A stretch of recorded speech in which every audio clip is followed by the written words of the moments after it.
Welcome aboard, everybody, to another episode of OG 55 Live. I got Mr. Theme Park Wizard, Theme Park Philosophy, and Dr. Dre Vast Sky in the house. We're talking all about the new Disney leadership. We got Josh D'Amaro. We got Dana Walden. We also got even Filoni for Lucasfilm. It's crazy. It's a brand new day at Disney. We're going to talk about it. We're going to break it down. Pros, cons, and all of the above. Up next on OG 55.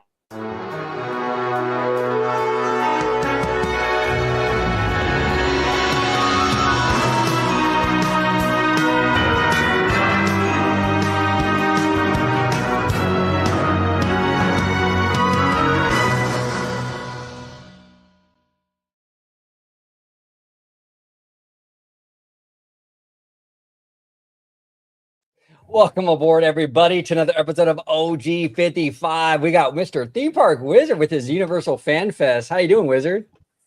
Fantastico. Everyone, make sure to get your tickets. It's going to be a great year.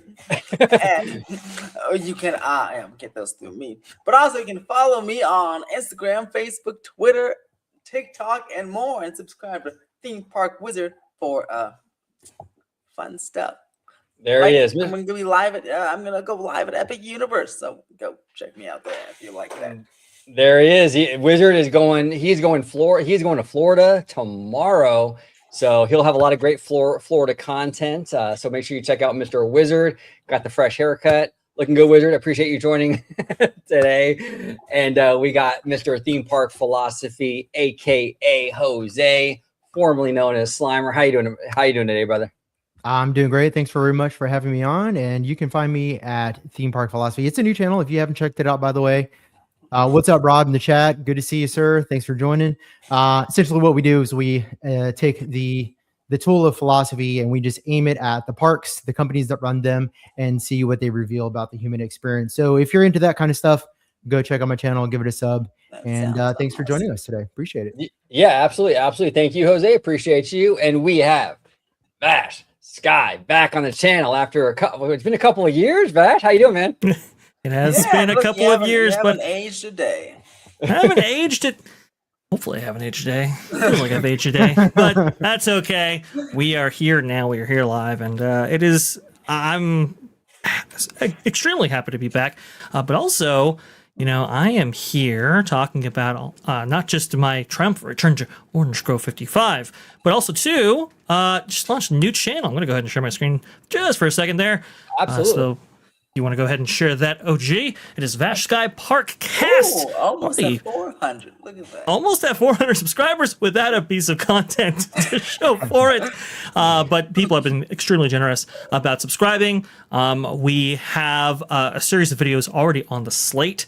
I will say this initial video is actually very much what we're going to be talking about today, talking about the new Disney leadership. Of course, we're going to be a little bit more broad in that conversation, but I want to go ahead and hone in on Josh D'Amaro. It's very interesting, his history and how he got to the position that he is in now. And from that, what can we glean for the future of the Walt Disney Company? It's very, very interesting if you go into it with the granularity that we will in this upcoming video. We'll also have a video after that going over Dana Walden and how Josh D'Amaro might be best served by looking over his shoulder a little bit. We'll get into some of that discussion here, but you can expect that from this channel as well. We'll also have live streams, so if you want to go ahead and subscribe now and turn on those bell notifications for when we drop videos and when we go live, that will be happening very, very soon. Thank you so much for supporting me over there at Vash Sky Podcast.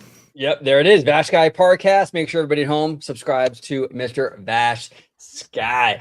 All right, let's talk about this, right? So it was like a week or two ago now, we got news that Josh D'Amaro, the parks guy, is going to be the new CEO of the Walt Disney Company. They're elevating Dana Walden to the president position, which Bob Iger got rid of a while back. That role has been vacated for a little while now. So we got Dana back in the house. I'll start with you, Vash. I mean, it's interesting, right? I mean, usually Disney kind of goes for these studio people when it comes to CEOs, right? We've had, Michael Eisner. He came from Paramount. Was it Card Walker? I mean, history of studio people. This time we're going for a full blown parks guy. What are your thoughts on this? It's kind of interesting. Yeah, it's like it's history repeating itself again here because, well, we went with the Parks guy the last time, and we know how that actually turned out right there. That was going to be in February of 2020 when that happened. Unfortunately, Bob Chapek didn't get to live out his initial contract right there after getting a full confidence from the board, as you might be well aware there, OG. So it was very interesting to see his decline and then his replacement come in the form of Bob Iger in December of 2022. Now we are going back to almost where we started with a CEO who came from the Parks division, that being the chairman of experiences. But this time, now he has a little help from the entertainment unit, and that being Dana Walden. Dana Walden is a very interesting creature. We talked about her actually on OGV5 before. Remember when Peter Ice was shown the door, right? And Dana Walden was quick to back the leader in charge, that being Bob Chapek at that time, saying, "Oh, I have full confidence in him, and we're going to be okay right there." But it was revealed through a series of articles on CNBC. Actually, Alex Sherman brought this to light originally, talking about how she and Bob Iger would take walks in Brentwood where they live together. Okay, so they don't live under the same roof, but they live in the same neighborhood, right? And they were taking walks, apparently, regularly, talking about how dissatisfied they were with Bob Chapek. In fact, Dana Walden actually went to Bob Iger and voiced his displeasure and said, "How can we basically oust him?" And Bob Iger said, "Hey, you got to go to the board of directors to do that." And we do know of a particular time in which there was a walk scheduled between Dana Walden and Bob Iger for a particular time of day. And according to reports, Dana Walden had no intention of actually fulfilling that walk with Bob Iger. She just wanted to make sure that his schedule was cleared so that Susan Arnold, the then chairman of the board, could give Bob Iger a call and offer him the CEO position back. So Dana Walden is part of this kind of almost coup d'etat attempt to oust Chapek and bring Bob Iger into the fold. And it was at that time that Dana Walden was the first one that people were thinking, hey, she might actually be the CEO in waiting. But unfortunately, it wasn't hers I guess, throne to sit on, right? Because there was a couple of things that happened. One, I think her relationship with Kamala Harris kind of derailed that effort, right? Because I think if Kamala would have won, it would have been an asset. Now it's not quite seen as so, at least from the board's perspective, and wanting to keep this administration happy. Obviously, there's some regulatory concerns that they want to get approved, and they'll need this administration to do that. So that's knock one. Knock two, I think, was Jimmy Kimmel, right? Jimmy Kimmel, that whole thing that actually happened right there, not a good look for the Walt Disney Company, not a good look for Dana Walden, specifically because she is all over that. So that was a misfire. And three, I think it's that $110 million loss that the Walt Disney Company took as part of that carriage dispute with YouTube. She was assigned specifically to handle that issue, and unfortunately didn't go quite her way. So all of these things, along with Josh's rapid ascendance on the other side, I think secured Josh the win in this case. But that doesn't mean that she doesn't want some power there. So it was recently revealed in Variety, actually, talking about how when it was clear that Josh D'Amaro wasn't going to get the job, that Dana Walden, apparently she had a hand in carving out some of her responsibilities to make up the president and CCO or chief creative officer position. That's very interesting. Usually that doesn't happen. Usually you're just handed whatever promotion is granted to you. But in this case, not only was she able to secure a higher base pay than Josh D'Amaro year after year, but also she was able to essentially help craft her position. And I think that speaks to the aggressivity connected to Dana Walden and has been there for quite some time.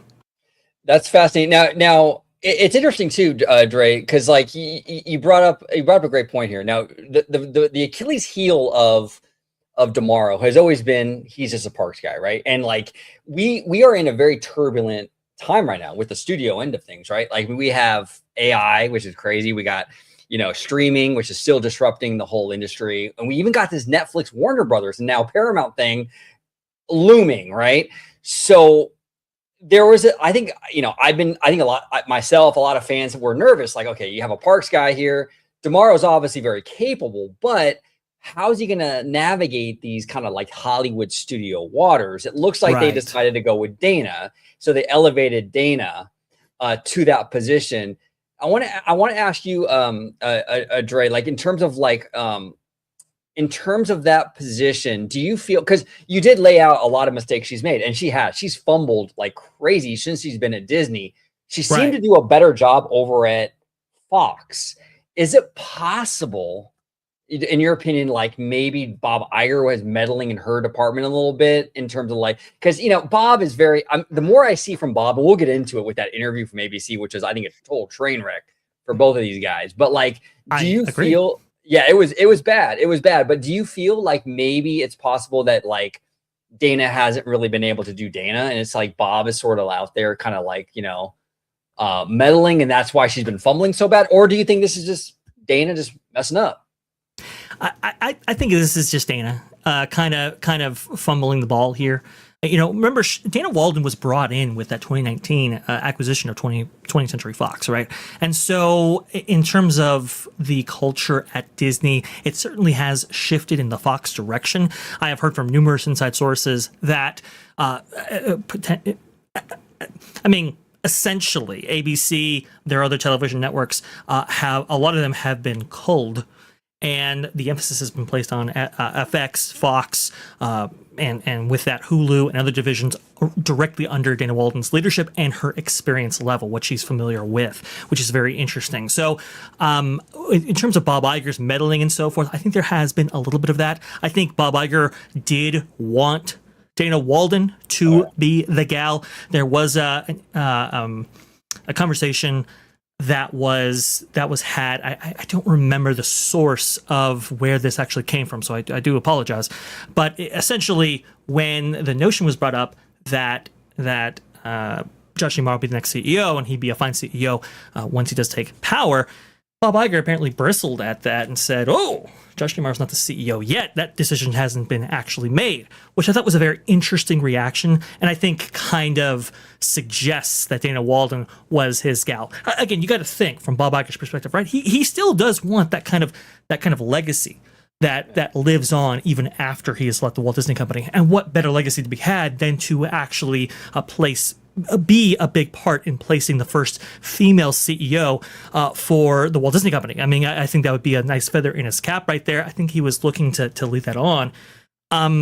It is very interesting because you look at Dana Walden's success rate, and it simply doesn't have the cachet that Josh has, right? Josh has Abu Dhabi. Josh has numerous quarters in which the experiences division is the top revenue and certainly the top profit driver for the entire Walt Disney Company. But Dana Walden doesn't quite have that. And it's very interesting. Wall Street Journal recently came out, I think it was Ben Fritz actually, talking about how the movie division is a little nervous now with Dana Walden being the CCO because in their minds, she has experience with the TV side, but she has no experience with the film side, with the productions, with the live action productions and so forth, in which she is now in charge of. And so they're a little bit weary of that. You'll also note that back when there were conversations about Kathleen Kennedy being removed from Lucasfilm, right, after some disastrous box office results from like Indiana Jones back in the day. I believe that was 2022, if I'm not mistaken, is when that film out. Maybe 2023. I can't quite remember the dates there. But there was a meeting. There was an all-hands-on meeting that was called in, and apparently Alan Bergman did want to get rid of Kathleen Kennedy. Dana Walden did not. So it kind of suggests, right. So it kind of suggests that I think her intuition and how she's been running these companies. I think there has been some Bob Iger meddling for sure, but I think a lot of it has been Dana Walden. You know, and we're just going to let you fly there. And I don't think she has quite had the success that Josh D'Amaro has with running his division, which is why he got the job. Well, yeah. Well, it's interesting too. And then I'm going to go to Jose and then Wizard. But like, it's interesting because it was really kind of Dana's to lose at the start of the CEO succession race. I mean, she was the favorite, you know, and she was, and that's going back all the way to 2022. Exactly. And Josh outmaneuvered her. It was one thing. See, the thing is like Dana, and to your point, Dre, Dana was putting out fires almost the entire time. Josh was stacking his resume the entire time, and he was public, which is very important when it comes to Disney. You need to be a front-facing executive to run Disney, because I think that fans and even the investment community kind of expects that now of the Walt Disney Company. You know, if you want to be CEO of Staples or Pepsi or State Farm, you can be a behind-the-scenes business guy. But I think for Disney, I think people really want somebody who can be like an ambassador for this brand. Right. She really wasn't out there doing that. You know what I'm saying? So that was a huge she was problem not, for her. And she was placed in public-facing positions. She was facing positions where she would have these conferences and so forth, and she didn't look all that sharp. She didn't look as polished, let's say, as Josh D'Amaro did in front of South by Southwest or D23 Expo and so forth. And I think that was one of the things that was like, I don't know if she's quite ready for prime time there. The company also looked at, hey, listen, the experiences division has been generating so much profit for the Walt Disney Company as opposed to the entertainment division. Even this last quarter, Q1 2026, fiscal year 2026, which was so critical for Josh D'Amaro. It was the first time that the experiences division actually accumulated over $10 billion in revenue. And similarly, you know, the entertainment division, while they did post $11.41 billion in revenue itself, the profit was just not there. Profit was $1.1 billion from the entertainment division.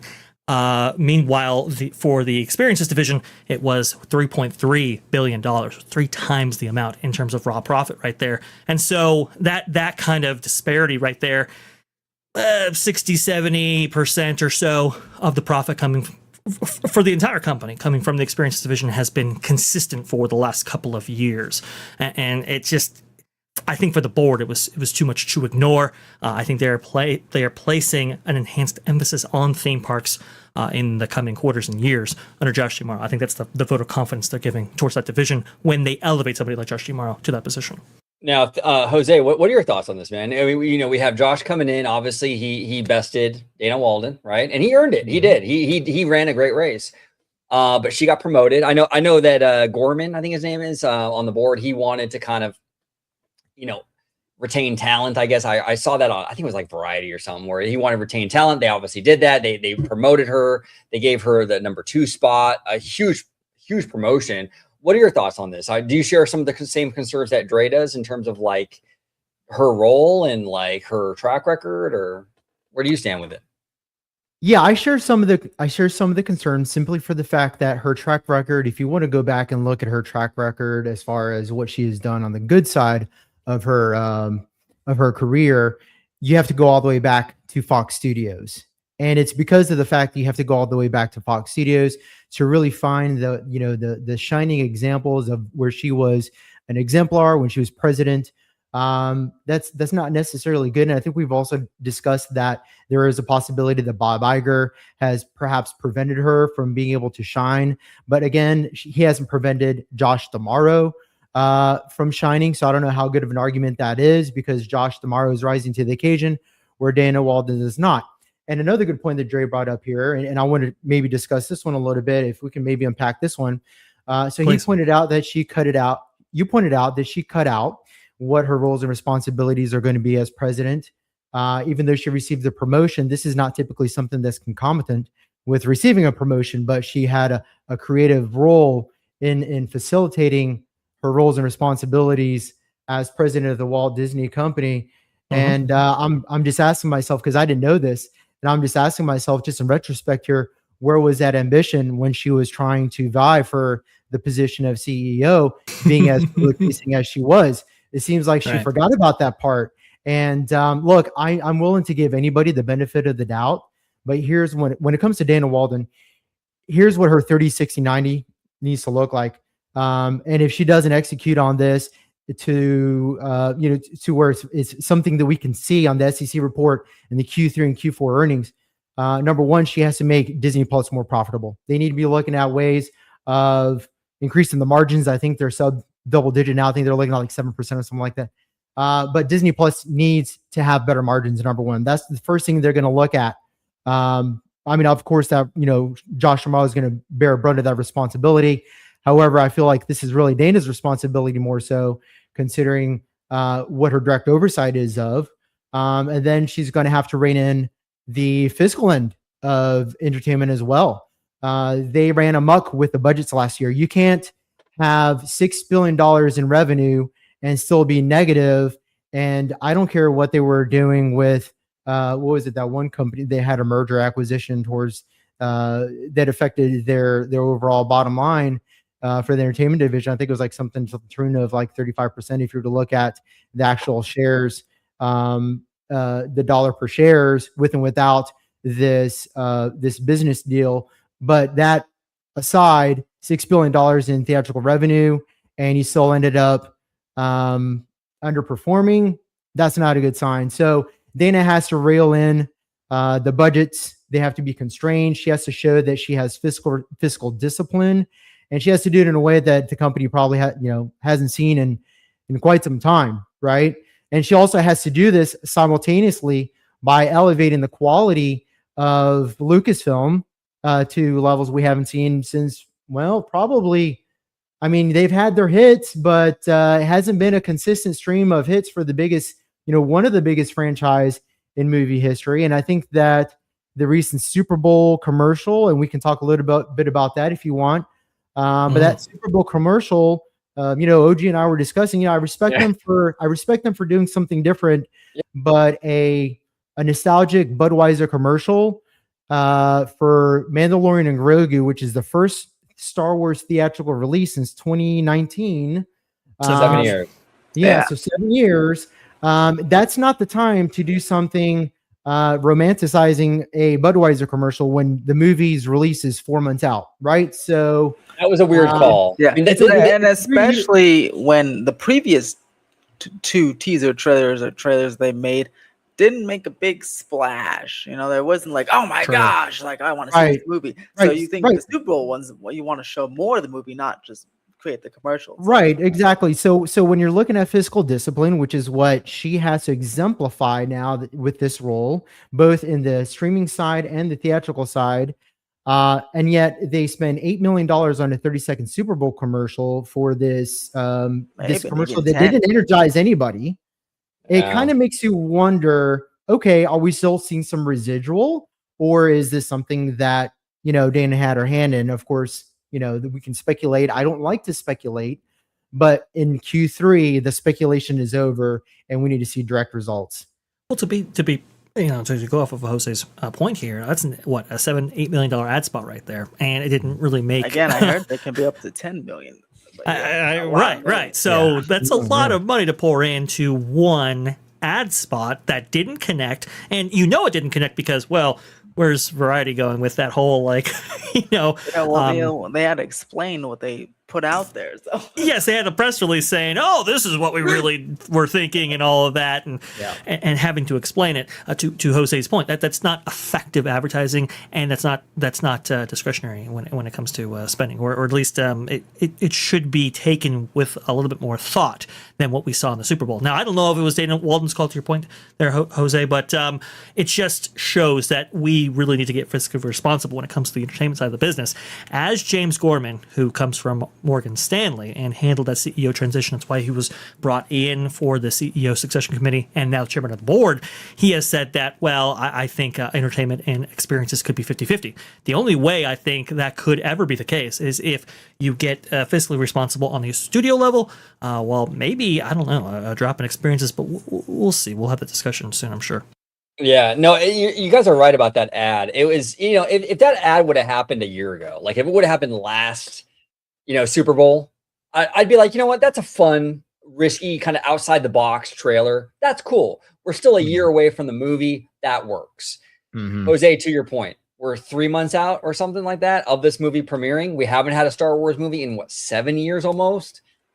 It needed to show us some footage, I think, of the actual movie. I mean, come on. I mean, I think they dropped the ball on that big time, and you could see it. I mean, people were kind of upset over it on social media and what have you. Go ahead, Dre. The Kaleidoscope commercials go back to what, 1975, I think, which they have a long legacy at the Super Bowl and Super Bowl times, Super Bowl ads. But again, if you're younger than maybe a millennial, do you even know what you were looking at? Again, Right. it's just okay. Maybe the Parodies trailer is nice when you're going for maybe a larger campaign. Or I was even expecting the Coca-Cola tie-in. It's like, okay, maybe Coca-Cola is actually funding this money and they're doing it together. That wasn't the case at all, and it's just like, we know nothing about this movie. You're trying to generate hype for this movie, and it just wasn't displayed here. But there you go. OG, take it away. You're Yeah, right. no. The lack of 4-quadrant awareness, it's mind-boggling. Yeah. Exactly. Yeah, we're in a weird spot right now, I think, with Disney, because we're half in, half out of the old regime, so to speak, and the new regime, right? And it kind of plays to, honestly, I mentioned a little bit at the beginning of the show with this whole Bob Iger and Josh D'Amaro interview, which I thought was really embarrassing. I got to be honest with you. I mean, and not to Josh's fault. It was really just the whole idea. We've seen this before, right? Where it's like Bob Iger is in legacy mode. But legacy mode is not the same path as what Disney needs for the future.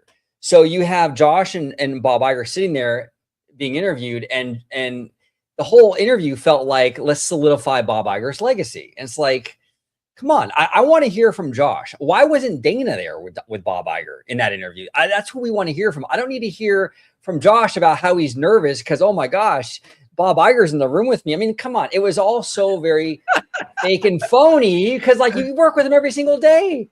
What do you mean? He told the guy, the interviewer, the David Murr guy, oh man, don't remind me, I'm in front of Bob Iger. It's like, come on, dude. Like, that was like, come on. You work with this guy every single day. Let's not overblow it. The whole thing was crazy. But yeah, we're in this weird kind of transition where it's like, you know what? We got the Bob Iger era kind of still in there, but then we got this new era sort of emerging. And it's like, what's what, right? Well, so with this commercial, it's like, is this the old regime? Is it the new thing? We don't really know. I do know, though, with the movies and stuff like that, we're not going to see the fruit of the new regime in terms of the actual films for years to come. There is a lag in this stuff. It usually takes these films about 3 to 4 years in the production pipeline. It's going to be a little while before we see any kind of measuring stick as to what the new team is kind of doing, at least with the films themselves, right? Like a commercial, I don't know how quick they can churn those out, but with films, there is a lag with that for sure. But I do want to give a big shout out to Hidden Geek Village with a $50 super chat. Thank you so much, Hidden Geek. OG, thank you for bringing this super team together. Absolutely. Also, really great to see OG and Vash Sky together. Congrats, Vash, on the new channel. Wishing you massive success. I just subscribed, and I'm really looking forward to the live stream. Absolutely. Absolutely. And we got one more super chat from Jacob Weller with $1.99. Thank you so much, Jacob. You going on the scary Death Coaster, Wizard? Are you going to go on Fast and Furious, Wizard, or not? Are we going to be at the gift shop together?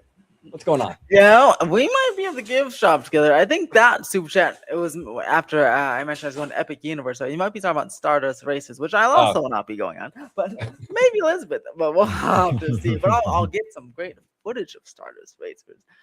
And that's what I'm excited for.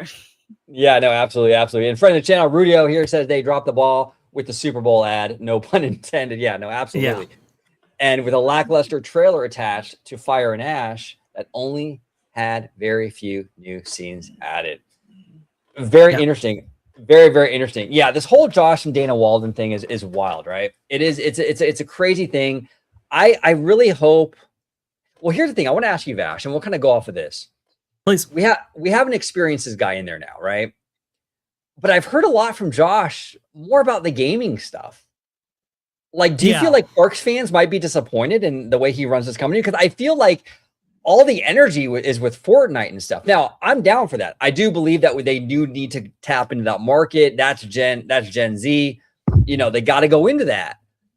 But are the park fans going into this expecting a very theme park heavy kind of CEO? Are they going to be disappointed? Because I kind of feel like he's more focused on the gaming and the AI and this other stuff. Is that something that you've also kind of noticed, or am I? Yeah. Oh, well, I mean, I guess it was just recently asked about Fortnite and the Epic Games investment that Disney has made right there and incorporating their characters and IP and parks iconography, I suppose, into the Fortnite universe. Again, this Josh Yamaro, I think this is him speaking from his experience, right? Because this falls under the consumer products or experiences division. And I think he's just saying, hey, we have had ambitions to do some of these things. We're obviously going to remain consistent with that now that I'm CEO, of course.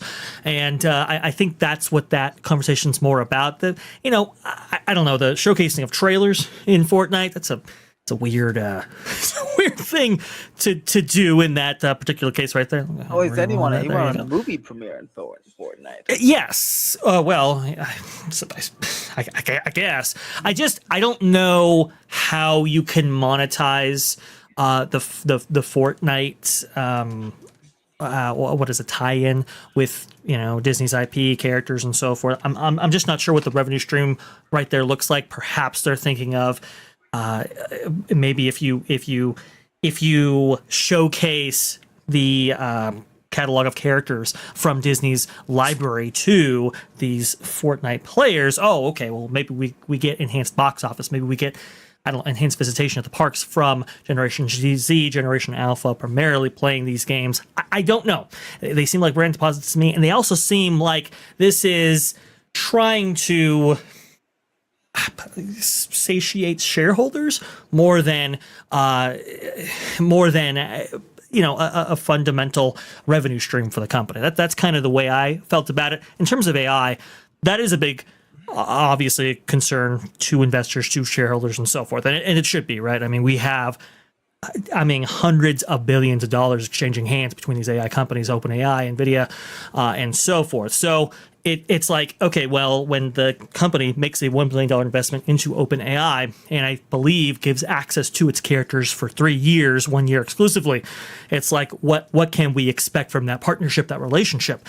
And so that's why on the most recent earnings call, that being fiscal year 2026 Q1, a lot of the questions were directed at AI because, I think a lot of investors, monetarily speaking, obviously there's a lot of capital being poured into that. From a, from a standpoint of where does Disney fall into that equation, like where does it position itself? I think that's a really open question. And apparently James Gorman has said, at least with an interview with Variety, saying that Dana Walden and Josh D'Amaro, I think he was asked about Dana Walden specifically, they were looking to incorporate AI into their post-production, which, I don't know, that might be a way of reducing those costs, to Jose's point, in order to make that that entertainment division much more profitable in the future. I mean, I guess. I don't really know. I understand that Josh D'Amaro, what he said during the ABC interview, he was saying, oh, well, it's creativity is really with the human, and this is just a tool for creatives. And it's like, okay, at what level? Is this a tool, right, to be used by, I don't know, CGI artists in the post-production, or is this a tool by creatives like, I don't know, the director for your next Marvel film? That's what level are we talking about? Where is this AI integration going to come from? That's a really big open question. And again, they invested $1 billion in OpenAI. There have been some really big questions about whether or not OpenAI will even be a company in 2027. I think Wall Street Journal just recently pointed out that this $100 billion investment that they were going to get from NVIDIA, that might be on ice as we currently understand it. And Jensen Huang, CEO of NVIDIA, has kind of said, oh yeah, we really didn't commit to $100 billion. It wasn't going to go in this first round, of course, and now it's getting a little cagey. We now hear, stories in the back end between Sam Altman and Jensen Huang trying to, bad-mouthing each other and so forth. Anyway, all this is to say that, did Disney invest in a company that, it isn't going to be around? It's an open question right now.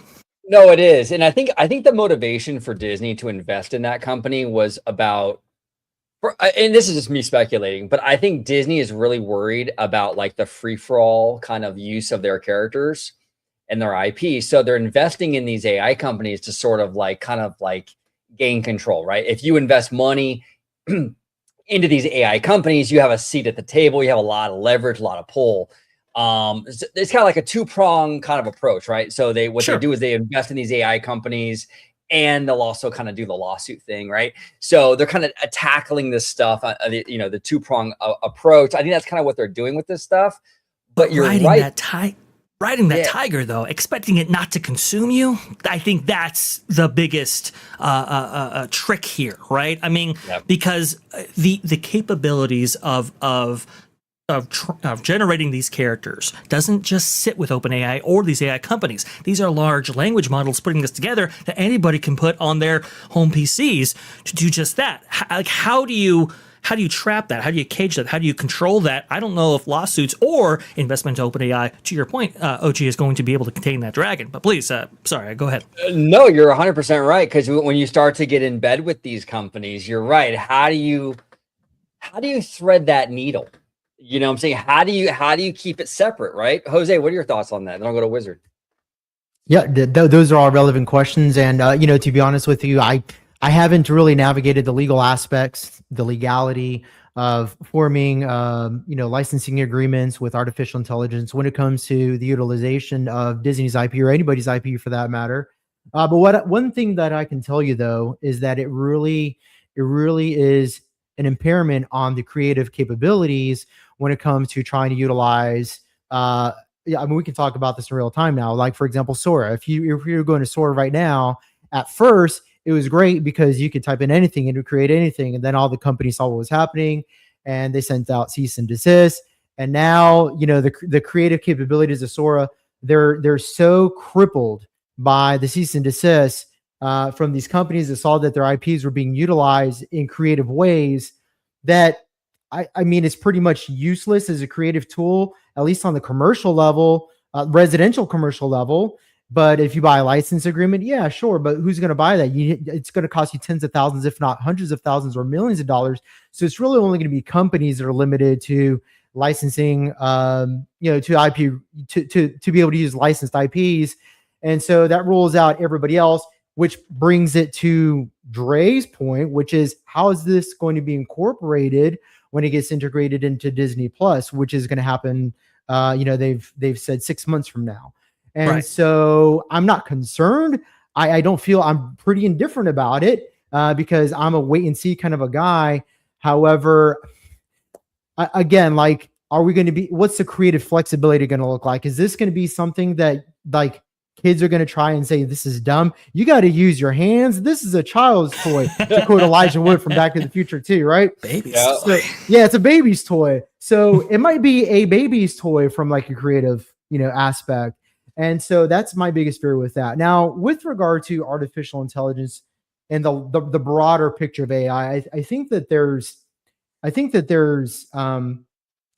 we're stuck in like a language loop here, where we like to use AI in these broad, general speaking terms, and we always use it as a pejorative, and it's always a pejorative in that it is going to take away jobs from creatives, and that is, I just got told to be quiet. So I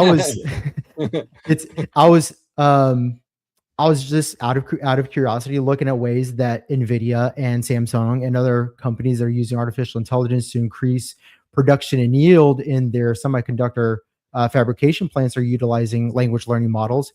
And there's actually a lot of ways that artificial intelligence can be utilized that has nothing to do with the creative process. And it is the responsibility of these CEOs, like Josh Tomorrow, now has to be very clear about what the message is with the utilization of artificial intelligence and how it's not going to impact the creative process. So let me give you guys a couple of simple examples here. This is all from AI, by the way. So AI is going to, number one, it's going to reduce pre-production cost and control. That's a big impact. It's actually the biggest impact. They're estimating it can save millions of dollars in expenses. Two, smarter scheduling. AI-driven scheduling tools can reduce anywhere from 5 to 10% reduction in scheduling inefficiencies. On a $100 million film, you're looking at $5 to $10 million saved. Virtual production and pre-visualization. Okay, it's a tool, but saying that artificial intelligence is going to reduce or take away the creative powers of creatives is I think that's as ridiculous as a claim as saying that CGI was going to kill the creative process. We have more artists now at these companies with CGI than we did with the hand drawn process. As much as I love hand drawn, that's just a fact. Casting and market forecasting. Okay, better risk management. Essentially, there's a lot of risk that comes with that. You can have, you can greenlight projects with stronger projected ROI with AI analytics, editing, and post acceleration. And then marketing efficiency is another big one as well.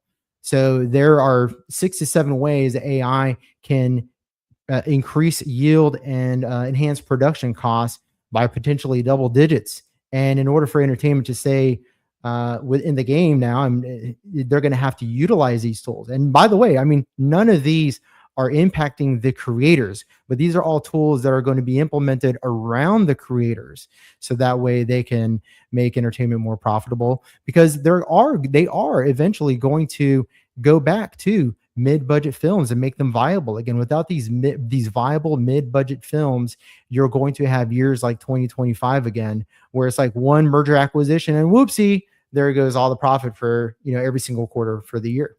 Yeah, and these companies, it's really is, there's like the temptation is there, right? Where like the AI thing, it can decimate the whole creative process, and it's like it's scary for a company like Disney, because Disney was built on great creative talent. I mean, going all the way back to like the Sherman Brothers and Mary Blair. I mean, these creative minds really built this studio. It's a slippery slope when you have AI in the mix now.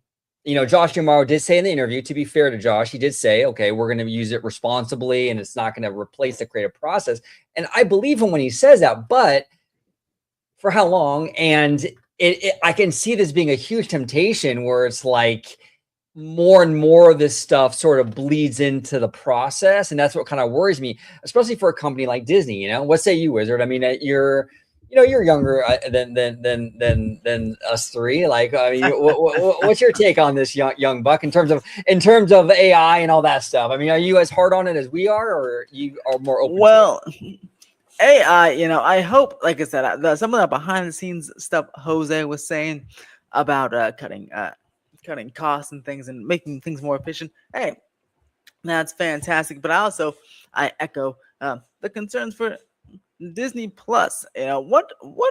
How will that be infused in Disney Plus? And that plus the whole short form content thing they're doing. Right. It's kind of weird. Was this a YouTube channel or is this Disney Plus? I know that it's kind of weird to me. Like, why don't you just make a good show for Disney Plus instead of doing all this other stuff? Yeah. I mean, like I said, I'll check it out, but I don't know. It's kind of weird to me. I'm really curious how it's going to be infused into Disney Plus. I do hope it's not going to be, AI. I'm sure there won't be like AI movies or anything like on feature films, but if they use it to help behind the scenes, sure. But I do hope it's, I hope I won't be watching Toy Story 6 and I'll see something that's clearly AI, Well, it's interesting, and Dre, I want to kind of address this to you and kind of see what your thoughts are on this. I feel like the user generated AI stuff on Disney Plus is kind of a two-pronged thing. Like, they want to keep people on the platform, which I understand that. But number two, it kind of almost feels like a data mining thing. Like, they can kind of see what the fans are sort of wanting and what they're creating. And that kind of helps them, kind of gives them information as to what they should be doing. Am I off base for that? Or is that, where do you stand with that? No, yeah. I mean, data collection has been a part of Disney's repertoire or portfolio for a while. They don't much talk about it, but we do know that has been the case for quite some time. So I do agree with you, OG. I think there is some data mining to be had there when it comes to user-generated content. But the other thing, too, I will say with that is I think Wizard is exactly correct. It's like, why don't you create a great show? The problem is I don't think they can. And I think they know that.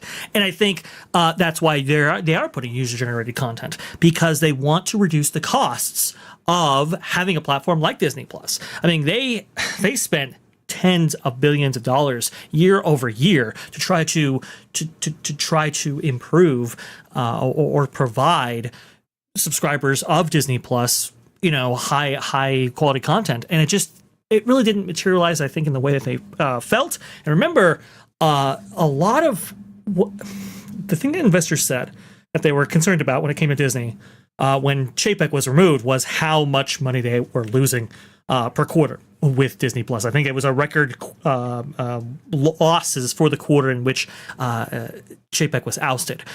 And so they've been trying to reduce those expenses. They've been trying to reduce those costs associated with that. And one of those ways is cutting productions. And we've seen productions cut on Disney Plus's end, along with other streamers, for a while now. And that's how they've achieved this recent, profitability. And it's only tens of millions of dollars in profit compared to the billions that the parks make, but at least it is profitable and not losing money.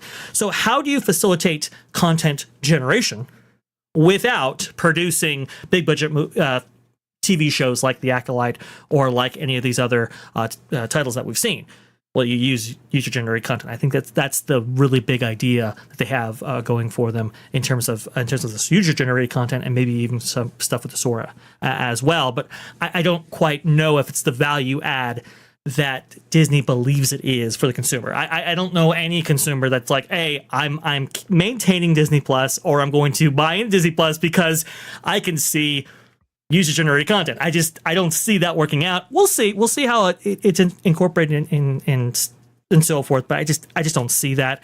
When it comes to AI and the use of AI, I remember I was privy to a couple of internal documents from Disney, and they were suggesting the same things that you were suggesting, Jose, but actually with the experiences division. It was the head of food, beverage, and merch at the time saying that they were going to use AI for scheduling and inventory management and a whole bunch of roles that could streamline that process. And they were suggesting that jobs weren't going to be cut at all, which I thought was very interesting. Now, 2 years later, I think that paradigm has shifted. This is why James Gorman is saying one of the mandates that he's giving Dana Walden is how to incorporate AI into the post-production process.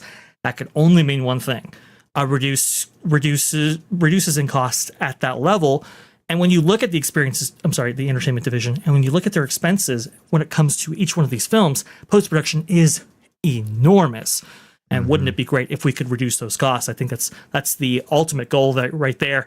As an animator working for Disney, I think it's somewhat discouraging that you would see the company that you work for invest $1 billion into OpenAI and provide them their characters, when it's like this technology, if improved enough, might end up replacing us. I don't know if that's going to be the case, right, but that's got to be the thought process going through their minds. I think like in between artists and so forth, I mean, it's going to get a little dicey here very quickly. I would think. I agree. Now, Kiki and Luca here asks a great question. Is Disney, and this actually ties into the Netflix Warner Brothers thing, and I'll tell you why in a second, but is Disney Plus trying to be like YouTube and get more user-generated content? Yes, they are, Kiki and Luca. I think in a lot of ways they are. But here's the thing. One of the sticking points with the Netflix deal with buying Warner Brothers is that market share with the streaming service, right? Netflix is arguing, though, YouTube is part of the streaming service game, right? Now, Paramount and other people are saying, no, it's not. But here's the problem. Disney is kind of almost inadvertently helping Netflix buy Warner Brothers, because by making Disney Plus more like YouTube, you're lumping Disney Plus in with YouTube. And now that bolsters Netflix case. Like, yeah, see, all these streaming services, you can create your own thing. You can watch, content. It's just like YouTube. Dre, what do you think about that? I mean, it kind of almost, in a weird way, sort of like makes the case for Netflix in a weird way, right? Because you're turning Disney Plus into a creation platform along with consumption. It's not just consuming now, like you're creating on the platform too, just like YouTube. That's a really interesting point, right? And we look at the market share for YouTube. It is absolutely massive. It's huge when it comes to the streaming space. So yeah, maybe you are making the case for Netflix right there. Look, one of the big questions faced when it comes to Josh D'Amaro or Dana Walden as they look into the outlook of the company and the future of it, they're going to have to find a path forward for Disney Plus, how they can turn that into a real profit driver the likes of which we may not have seen since, the big cable days, right? I mean, linear television for Disney was a huge revenue driver. I mean, we're talking billions and billions per quarter, and now that has been completely obliterated. The other thing that we've seen is ancillary revenues from these films, right? Like DVDs, Blu-rays, that's all gone away. We're gonna have to make up that revenue loss in some way going forward. That's gonna be an open question. And here's the other thing. If Netflix is able to seal this deal with Warner Brothers, which I know Paramount has just recently come out and said, hey, we're going to sweeten this pot even further. Right. We don't want that girl's not into you, but we're going to try anyway. We'll see what actually happens right there. But let's say Netflix is successful in getting Warner Brothers, right? Ted Sarandos has been very clear. He thinks the theatrical model is dead. Now, he's telling you all the right things right now. Oh, yeah. Oh, sure. Don't worry about it. We'll still release that Warner Brothers slate in theaters. Don't you worry. But look, when that ink dries on that deal, where's the obligation to keep releasing those films in theaters? And if that goes away, because remember, Warner Brothers, before Zootopia 2 and Avatar 3 came out, they were the #1 at the box office for 2025. If one of the biggest players in theatrical goes away because Netflix deems it so, what does Disney do then? Where is Disney Plus positioned when it comes to Netflix acquiring somebody like Warner Brothers and their content library that they'll have access to? And what does Disney look like with the implementation of AI, when anybody can create the stories that they want to on their own time, in their own way, and so forth, utilizing your characters? Maybe you want them to use them, maybe you don't. That's going to happen anyway. And then what is going to happen when theatrical might go away? These are all big questions facing Josh D'Amaro and Dana Walden. It is, yeah, because theatrical is already kind of a little bit of a melting ice cube already, right? It's kind of on shaky ground, right? And if Netflix buys Warner Brothers, and like you were saying, Vash, where they don't keep their promise, right now they're saying, yes, we're going to do the theatrical, that's why we're buying it. Okay, but if Vash, by the way, if you can put your channel in the chat, Kiki and Luca wants to share it, so go ahead and do that. Absolutely. Yep. But yeah, I mean, if Netflix doesn't keep their promise, that's going to be a big problem for theatrical, because it's already kind of on its back legs. You know what I'm saying? Theatrical isn't really, it's not dying. I mean, it's not dead necessarily, but it's certainly not thriving like it once was, right? And I think that if Netflix, really pulls back on that WB content in the theaters, that could really decimate. And then you're right, Vash, that's a great point too. Then what does Disney do? Because now it's like, Disney, are they going to follow suit? Are they going to pull back on their theatrical too? It kind of can spiral into this whole thing where it's like, now Disney's not doing it because, well, it's like, it's not worth it because Warner Brothers doesn't do it anymore. It can lead to a whole big issue. What's your thoughts on that, Wizard? You're muted, brother. Yes. All right. Yeah, I'm curious because that is, it's very interesting because, we have the, if whoever gets the Warner Brothers thing, we'll see what they do with the theatrical space. Disney so far has been pretty committed to the theaters, though. They still have the longest windows and everything. So I don't. And look, they're making a lot of money with Zootopia and Avatar and things like that. So I don't see that changing too much. Even Send Help, a mid-range movie, has still been in there for like almost a month now and making some money. Disney Fox movie. So I feel like they wouldn't. I feel like they really wouldn't back down. They might shorten them, but I feel like they wouldn't totally give up the theater model, at least initially, because I feel like it's been pretty successful for them, even to this day with these long theatrical windows. Yeah, absolutely. Jose, what are your thoughts on that, brother?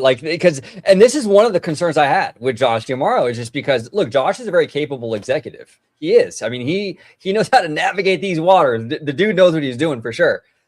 But it doesn't have this entertainment experience, and we're going through a major seismic shift in Hollywood.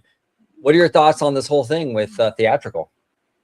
I mean, at the current moment, I don't have any reason to be concerned about their theatrical, provided that they implement artificial intelligence as as they're saying they're going to implement. And again, I think clarity is the most important thing on how they're going to communicate that to the shareholders, because I think because a lot of people are being fed a dogmatic approach, a dogmatic dictation of what AI actually does. They're solely focused on how it's going to replace the creative process. And that is not entirely true. There are ways that AI can facilitate lower production costs from head to toe, but they need to be very specific about what that process is going to look like, both for theatrical and for Disney Plus. Now, that's going to result in some job loss because they're going to become more efficient. And when you become more efficient, you require less people. But at the same time, you're saving the entertainment side of the business. That's just business, okay? And as technology evolves, that is what we've always done to increase yield, margins, and productivity. So that's all something that I think Josh has successfully done with experiences up to this point. I mean, he's already been managing 80% of the company. What's another 20%? What I do like about the power split between Dana and Josh is that Josh can lay a little of that responsibility on Dana, so that way it doesn't befall him completely. Smart. And so that level of risk management is smart, and it's something that I speak to as something foundational to the Walt Disney Company, whether it's, Eisner and Wells, Walton Roy, and now we have Josh and Dana. So they can divide and conquer however they see fit. But again, I do think that they're going to split the risk when it comes to how they're going to take that approach. When it comes to the parks, something that I think that Josh needs to focus on in his first 90 days, and I said this in your last video, he needs to be very direct and clear with the shareholders as to where the $60 billion in investments are going to be going into the parks. I still don't know I don't know the specifics. They came out with a pie graph about a year ago. People have made their own pie graphs just based off of numbers that have been reported at shareholder meetings, but there hasn't been a conclusive, comprehensive one, just a very direct message as to where the $60 billion are going to go. And as a shareholder, I want to know where that's going. I want to know if they still have these longstanding commitments that they've made under the Bob Iger era. I think one example that we've discussed several times now is Iger's commitment to putting an Avatar land in DCA. Is that still something that's going to happen under Damaro? Or is Damaro looking at putting that CapEx in another park, like perhaps Abu Dhabi?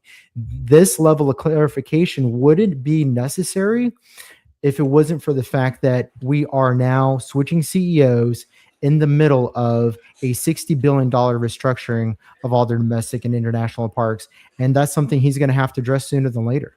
Yeah, no, great. Actually, you're the segue king, Jose, because that's actually what I wanted to talk about. Because Showmac here says Avatar only did 1.4 billion, which for any other franchise, 1.4 is still really good. But from Way of Water doing 2.3 billion though, right? So there is a gap there. There's absolutely a gap there. I'll start with you, Dre, and then I'll go to Jose. And Wizard is here with us still. Just want to let you guys know his camera just went off, but. Mm-hmm. Dre, before that's by the way, it's a 55% drop in revenue from Avatar 1 to 3. That's how much of the fan base they've lost. Right. And Dre, you brought it up on this channel a while back where, Bob Iger needed to justify the $70 billion Fox purchase. So how do you do that? You invest in the parks with Fox properties, right? Now, so we're getting Pandora in DCA, which I'm excited for because I love Pandora. We were there together a few years ago. It's an amazing land, Yes. I'm down for it. I'm all in for it. But here's the thing. They haven't announced, and to Jose's point, they haven't announced Monsters, Inc. closure yet. Mm-hmm. The film is a success, but it's not doing the banger numbers that the last one did, right? Yes. Do you feel, Dre, that it's possible that there's not the appetite with the new administration with Josh? Josh doesn't have the same sort of connection to that Fox deal. Is he going to want to go through with this, or do you think it's possible they put that on ice and you know what, we'll do Zootopia instead? It's a decent possibility. It's a really decent possibility now because, and the writing was on the wall back in October of 2025 when they re-released Way of Water, and Way of Water was way under that re-release right there, way under the numbers of the original Avatar when it was re-released ahead of Way of Water back in 2022, and it was like, are we gonna see problems on the horizon? And we did. 1.4 is good for any other franchise, as OG has pointed out. Kathleen Kennedy would have loved 1.4 with something like Indiana Jones, right? like that is a fantastic number. But when you are talking about the level of investment as required by like an Avatar installation and Disney California Adventure, something that will have to, will be there for 40 years, well, now it gets a little bit. It's like, are we investing into a franchise that is already cooling? That is a big question mark, and this was why I was a little bit skeptical of the entire $60 billion investment by the Walt Disney Company as a whole, because they were saying, look, this is going to be over 10 years. Well, we knew at that time that Bob Iger wasn't going to be there to see that 10 years through, and then they said that the bulk of that is going to be on the latter half of that 10 years. And it's like, okay, well, how is this even going to be divided up? They also said that, okay, 50% is going to be maintenance and upkeep and so forth. So now we're only talking about a half of that, $30 billion over 10 years. That's about $3 billion a year. But that includes Cruise Line, which has been accelerating in terms of its fleet production for quite some time now. That includes resorts. That includes the parks as well. And to Jose's point, how is that being divided? This is a question that Nelson Peltz in his white paper actually had. When it came to where this $60 billion investment was going. He was asking that question, and remember, he was given the, it's a distraction. Okay, well, but it's a big question, though. Like, how is this all going to be divided up right here? $3 billion a year for the Experiences Division sounds like a big number until you think about how much Disney spent in its entertainment division. I mean, do any of you know how much they spent on entertainment in the year of 2025?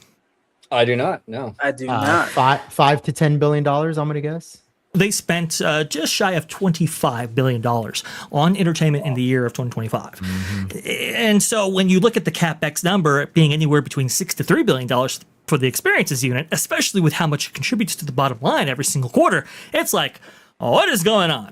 Like, why is there this massive disparity right here? And with that CapEx that has been that has been shifted over to the Experiences Division, it's like, do we want to spend that on what was Bob Iger's dream? Because Bob Iger was really pushing for Avatar to be included in the parks after the success of Way of Water back in 2022. That was the biggest box office success in many years for the Walt Disney Company when Bob Iger was pulled back in, and that's why he brings it out at his first earnings call of February of 2023. And that's just a different paradigm now. It's just shifted now, and so I could definitely see them kind of rethinking this and going, I'm not sure if this is going to happen. Now, apparently, they have spent a lot of money in terms of development for this new land. But from what I understand, they still haven't finalized it. So it does kind of leave that open question. Now, we did today just get news that they are going to demolish the TDA or Team Disney Anaheim East, right? That building there that sits on that plot of land north of the Pumbaa lot. If people are familiar with the harbor area and, all of that, right? That's for what is, Eastern Gateway 2.0 as it was folded into Disneyland Forward and approved a couple of years ago. So the reason I bring it up is because that parking structure that will be taking the place of that TDA East building and the surrounding area will be, they'll need to establish that before they get to Avatar. And that's a lot of time, 2 to 3 years, for them to get cold feet on Avatar itself. Yeah, no, you're right, because that Pixar PAL structure took about 18 months.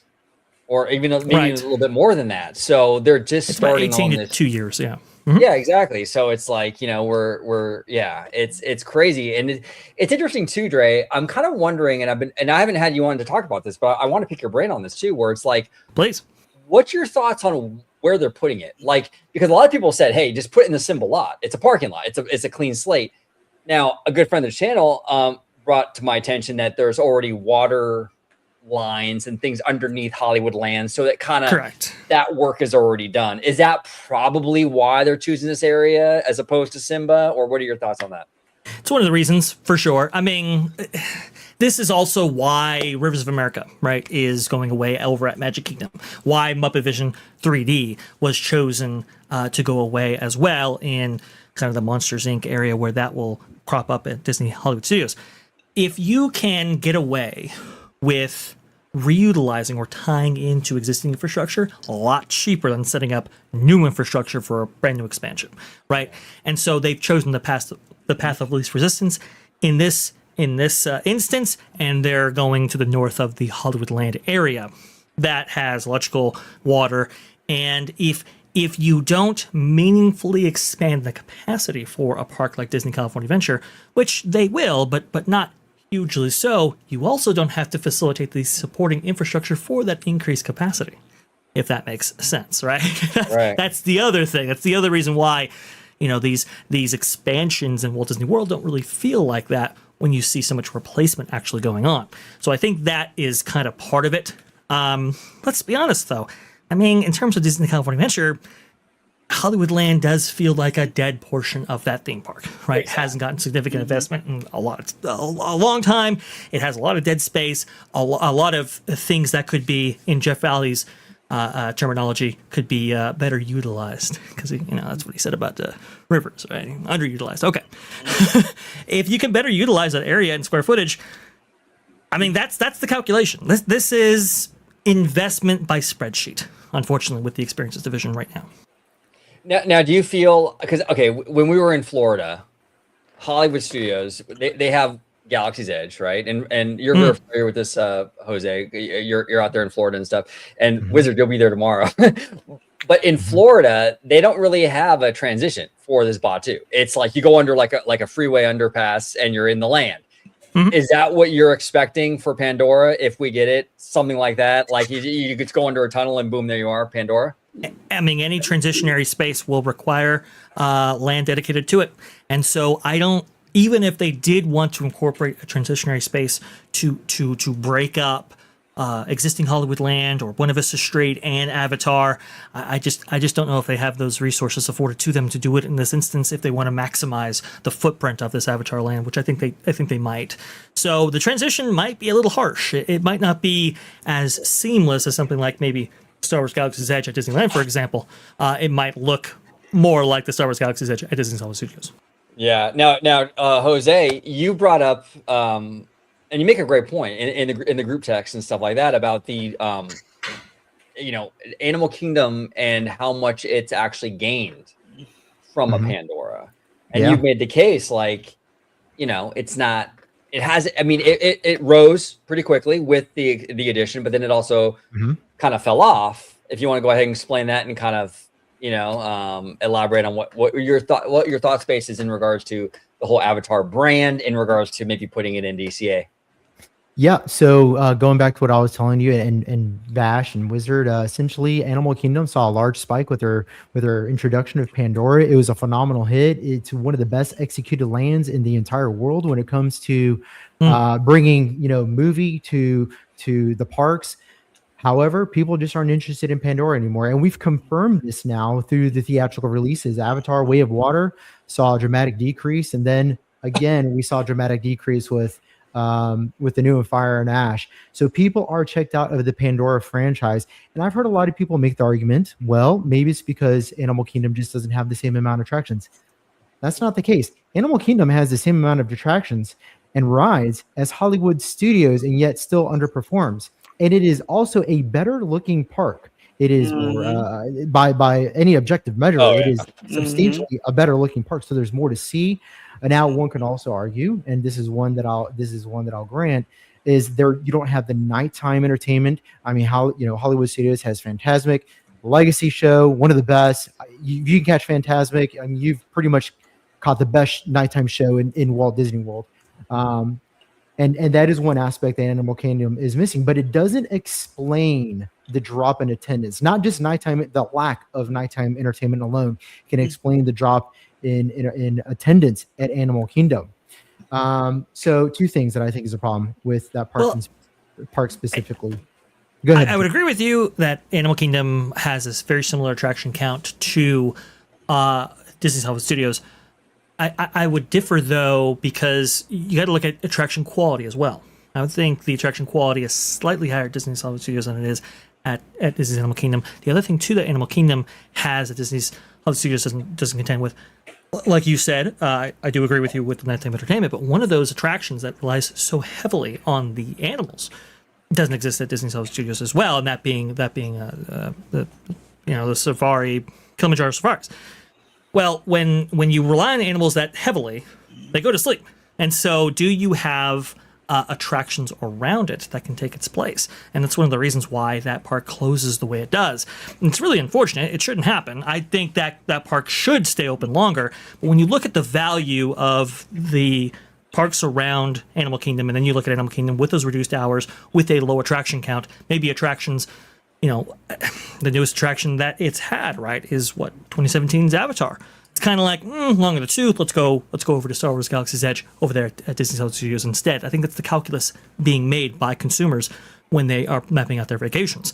Now, I will say, for Avatar, it is, I think, one of the reasons why people visit that park at all is for that Avatar land, especially if they haven't seen it themselves.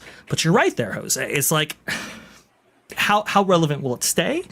How much will that be the case in the long term? I really don't know.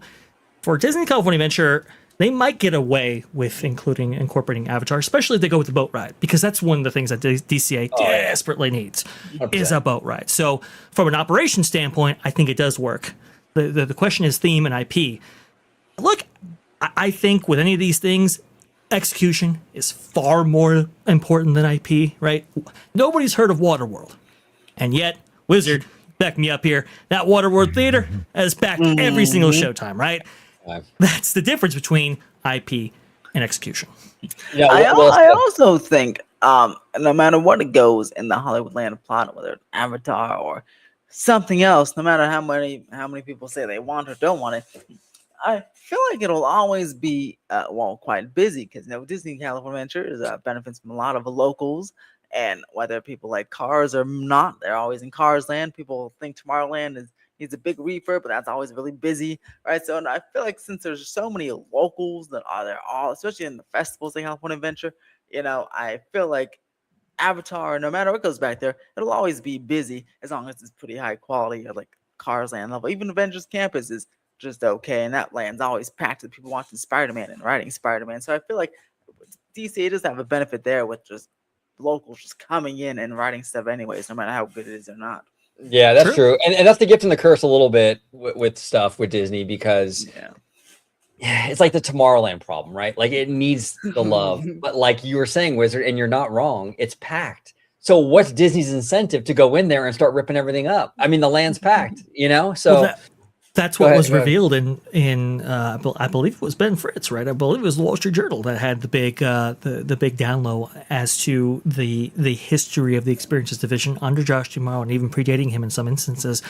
They passed over on a redo of Tomorrowland, specifically because operations managers felt that they would not get the attendance increase from an investment at that level. And that's super unfortunate, right? Because we all know that, look, it's not all about attendance, and it's not all about profit all the time. Sometimes it's about relevance and not having your park look shabby, right? That's one of the reasons why you can demand a bigger price tag at the gate is because of the quality of the experiences on the other side. And so that was most unfortunate to see. But like Jose says, it is a business. It's show, but it's also a business. I can understand the mindset, but I just this kind of expansion or addition or capital expenditure by spreadsheet, not a fan. Yeah, no, and that was interesting too, that whole article, because it was like really convenient timing for Josh D'Amaro. It felt like very much like a JPEG hit piece, and Josh sort of like trying to separate himself from that era, because he was very much involved in that era. But like, I feel like that was right before they announced him, and that was like his team. And this is just me being conspiratorial, maybe I'm wrong, but I feel like it was Josh D'Amaro's team sort of like putting it out there like, yeah, that era was kind of terrible, but I had nothing to do with it. It was that distance thing. You know what I'm saying? It felt very PR-ish to me, and that's where Josh excels. I can see through it because we're all very savvy here. We follow this stuff very closely. Sure. But I think a lot of people, I mean, man, he's good. He's good. I'll just say that. He's really good. He's very good. And that's why you got to keep an eye on him, right? Because he'll weasel his way out of stuff. I mean, look, it is amazing how he is the guy that sends out that letter to the Imagineers talking about Lake Nona, and you got 18 months to move or you'll lose your job. He's the guy that sends out that letter. And yet none of that really falls back on him. It's very interesting how it all kind of worked out for him. Similarly, he's the guy that also pulls out of the tax subsidies for this with the city of Anaheim, right? In preparation for Measure L. If people don't understand what I'm talking about here, remember, it was a very caustic time in the 2010s when it came to the relationship Disney had with Disneyland and Anaheim, right? It was very, very bad. Mayor Tom Tate goes back and forth with them. The city denies them their tax incentive when it comes to the new fourth hotel. They have to cancel that project. They have to sideline the Eastern Gateway project for almost 10 years until it was folded into Disneyland Forward successfully. And that, that kind of very, hellish relationship between the two entities. Josh G. Morrow, when he comes in, he's like, look, you know what? We're not going to go ahead and take any tax subsidies from Anaheim anymore. Clean slate, fresh new way. But that was all in preparation for Measure L. That would be voted on by city residents and was passed. Measure L says you have to pay your employees a certain minimum wage, and that would increase in subsequent or following years, right? If you take any tax subsidies. That's why they pulled out of the tax subsidies. It wasn't to clean the slate. It was to get away with paying their employees less. And yet nobody, that's not connected to Josh G. Morrow in any way, even though he's the one doing it. Look, Rivers of America, right? A very controversial decision to bulldoze that and replace it with Cars Land and Villains Land Beyond and so forth. Remember, that was announced at the D23 Expo in the Honda Center, and everybody was there, right? And they're like, hey, we're getting 14 attractions or whatever it was. Right. And one of those happens to be Cars, and another one happens to be Monsters, and all of this stuff. But didn't actually specify what was, what they were taking the place of. They dropped it in the blog. Yeah. 2 days later, 2 days after that announcement, by the time everybody goes home, everybody flies away, they drop Disney Parks blog and says, yeah, that Cars Land expansion that we're going to give you, it's going to come at the cost of Rivers of America. And then months later, they say, that Monsters, Inc. land that we talked about, it's going to come at the cost of Muppets Courtyard and Muppet Vision 3D. Again, all of these things happen under Josh G. Morrow, including Lightning Lane and everything else. And yet none of it, falls back on him. It doesn't stay. Now you're going to be in the investment class, right? You're going to be in front of, as the CEO, you're going to be in front of the shareholder class. Will they give him the same leeway on that level? I don't know. Go ahead, Wizard. I'd say, yes, Josh was the head of the parks, and those things did happen under Josh. But as a counterpoint, and this is where obviously Josh is the head and he's going to have to prove it. But as a counterpoint, look at the things that Disneyland that were announced. Coco and Avatar and Avengers. All of those were in either underutilized areas people didn't like Hollywoodland, or actual expansion parking lots. So then the real question is, could it be with Josh? Yes, because he approved it. But could the real mastermind be Jeff Volley from Walt Disney World? And Josh said, sure, whatever, because they didn't do the same thing at Disneyland. And Josh was also the head of the parks for that one. That's a fair point. It is a fair point, but you are also in the position to say no. Mm-hmm. You were also in the position to say, you know what, maybe let's go in a different direction with this. Because we saw that with actually Tom Staggs. When Tom Staggs becomes Parks and Resorts chairman at that time, taking over the job from Jay Rasulo, when that kind of switched there. He was the CFO before, and then he was chairman then. It was like, okay, here's a race. Let's see who's going to be my successor. Spoiler alert, nobody was. But besides the point. When he comes in and he sees the new Fantasyland improvements, right? It's a lot of meet and greets. You're going to meet with Cinderella, you're going to meet with Sleeping Beauty, you're going to meet with Belle, you're going to meet with Pixie Hollow and all this kind of stuff. But he's a family with two boys, and it's like, there's nothing here that's 4 quadrant. This is a problem, right? And that's when we get the implementation of Snow White, Seven Dwarfs Mine Coaster, very late in the game. But that's when it's incorporated and included. So on the one hand, yes, you can be deferential to your resort presidents. And I think Jeff Volley had a lot to do with the additions made and the changes made, but it still happens under Josh. And look, if Jeff Volley wants to make that call, fine, but what calls are we making for the long-term quality and health of these parks? Is at what point do the decisions of your underlings fall back on you? That's the question. No, you bring up a lot of great points, Vash. I've been saying this for a long time too, where Josh doesn't really get held accountable for a lot of stuff. I think because he's very charismatic, fans love him, and so it's always like the other guy or his boss or this, that, and the other. It's never his fault, right? But we also have to remember when Chapek became CEO in February 2020, just a few months later, one of the first promotions that Bob Chapek made was promoting Josh D'Amaro. Now, I mean, you could make the argument, why was Chapek so into D'Amaro? like if he's not of that mindset, of a Chapek mindset, why was that so, that was one of the first things he did. Yes. Yeah, well, it was one of the first decisions he had to make because the chairman position was open. So obviously you want to make your personnel decisions. But it is interesting how he did promote Josh there, right? Because I think if you don't promote somebody who's not going to be able to facilitate your vision, right? You have to believe in them. You have to trust in them that they're going to be able to facilitate your vision for whatever place you have them in. And really, from Chapek's point of view, it was, we got to maximize monetization of the parks. We just got to go gangbusters with it. And that's where we get, the reservation system, the lightning lane, and so forth. That all these decisions are made under Josh. And, people want to say, well, it was this, it was that, it was the other thing. Josh still made those decisions. And by the way, even when Bob Iger comes in, those decisions remain. And so you got to think, what is Josh D'Amaro going to be like now in the CEO position? It's going to especially be really if he promotes Jeff Volley to his own position. That's a good point right there. That's a great point. Well, and that's one of the things too with Josh D'Amaro is we don't really know, because I think Josh is a very savvy executive. I think I think Josh knows how to play the game really, really well. Now that's great, but because of that, we don't really know the real Josh though. That's the problem. And I think WW Pro asked me this very question, OG. He says, who is the real Josh? And I always say, it depends on who he's speaking in front of. Because depending on his audience, he will tell you what you want to hear. He'll tell shareholders different from Matthew Muir, and he'll tell, or not Matthew Muir, David Muir, right? From maybe I do apologize. He will say something different in front of somebody like him. He'll say something different in front of shareholders, investors.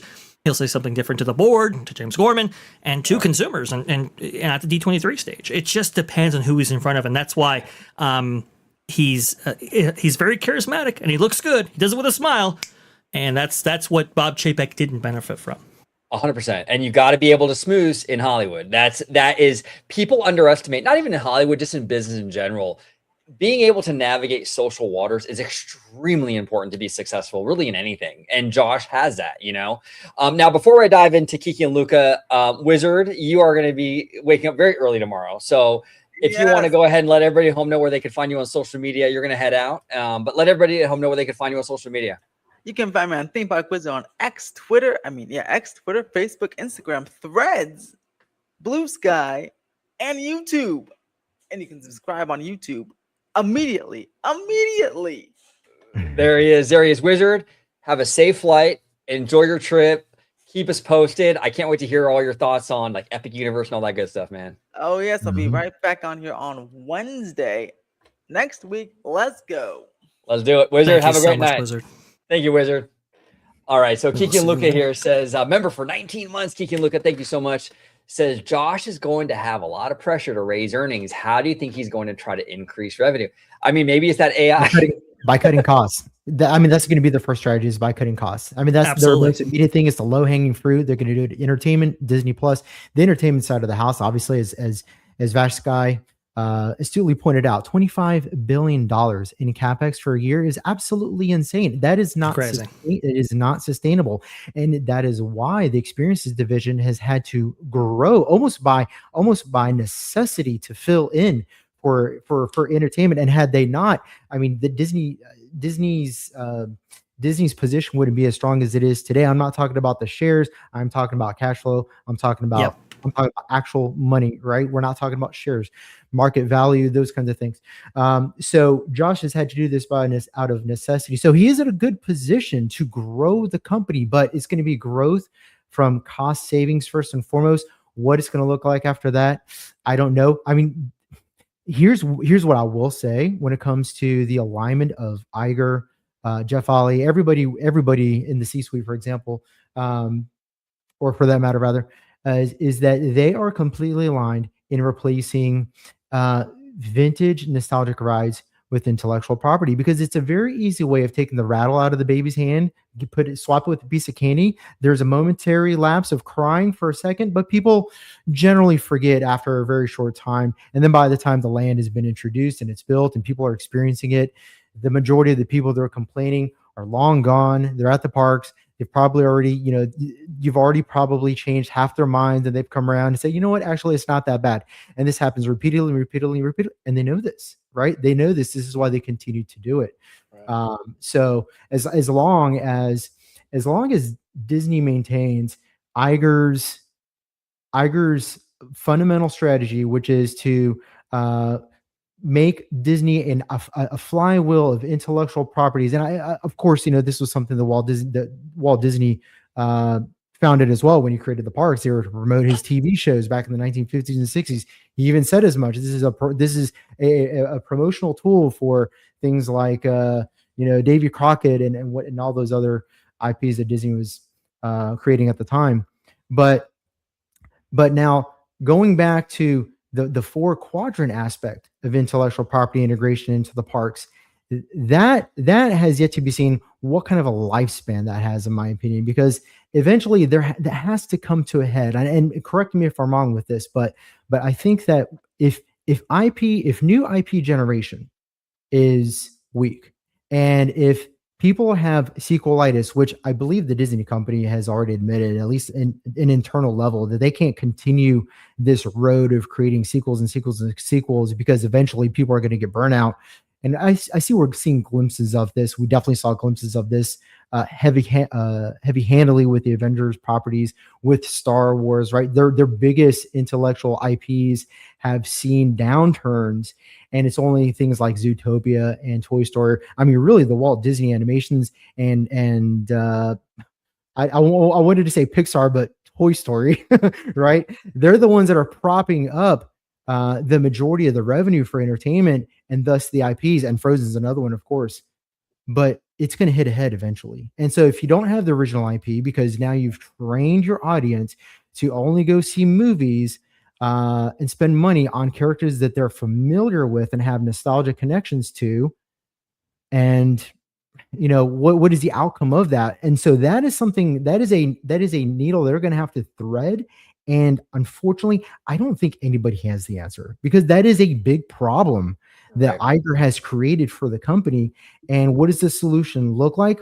Well, I can tell you, I can give you a broad picture of what that solution looks like. You have to retrain your audience. You have to dig your way out the same way you put yourself in this position. Is that strategy going to work on an audience that is more generally disinterested in the theatrical experience? I think they know that because they're integrating things like video games into their flywheel out of necessity. And I think there's a little disparity into that as well, because again, it's a patch for a problem they've created. And so I don't know, maybe you guys can give me some insight in that. Vash, I don't think I've heard your perspective on how they get themselves out of the sequelitis that they've created. What does that solution look like? Because I don't know.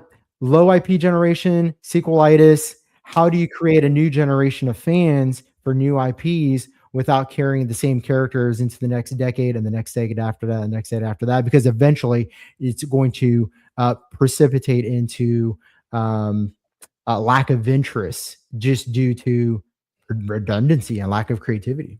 Well, you also have please. real quick. I'm so sorry. You also have we talked about this before with theatrical families. I mean, to take your family to the movies is $100 with the 2 kids and the whole thing. So people are picky with what they see in theaters.